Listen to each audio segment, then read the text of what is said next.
What's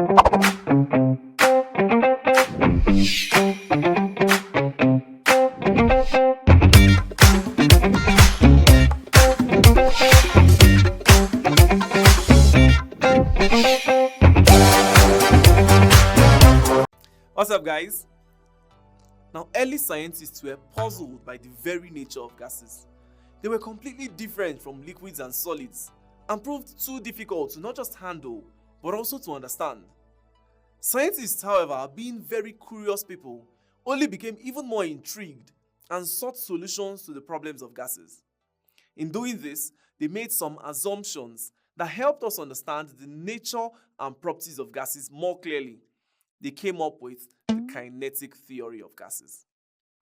These assumptions were called the kinetic theory because they emphasized the energy of gases in motion.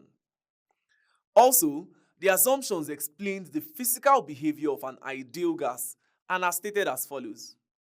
1. Gas molecules in a container move randomly in a straight line, colliding with one another and the walls of the container.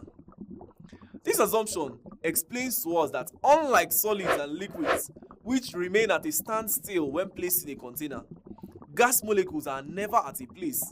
They are always in constant random motion, and in so doing, they collide with themselves and also with the walls of their containing vessel.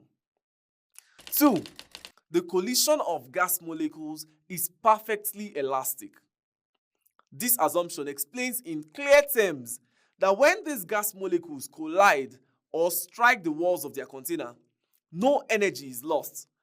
If two gas molecules collide, one may move faster and the other slower, but the energy remains the same.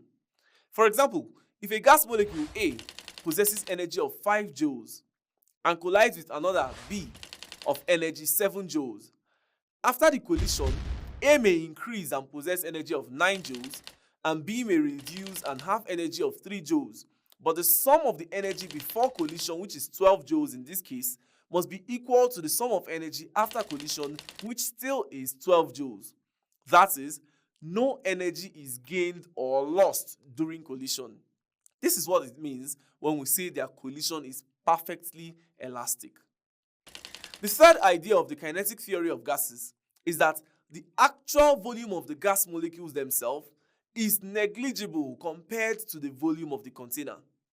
There are big gaps between the particles of gases, so they have little or no effect on each other. This makes a gas easily spread and fill up any container.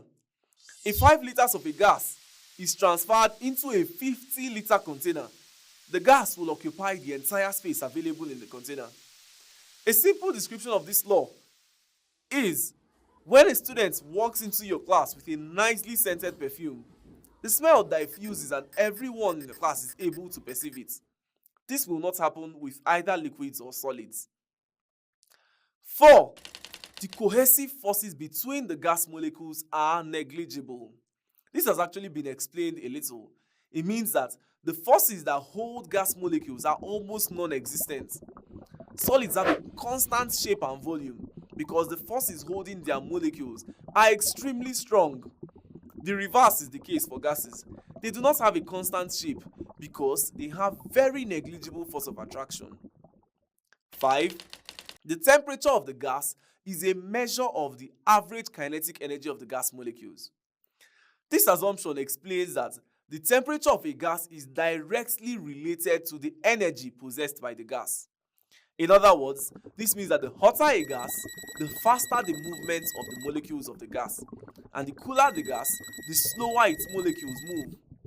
A simple demonstration may be done by boiling water. When the water begins to boil, its temperature increases and the water changes to water vapor.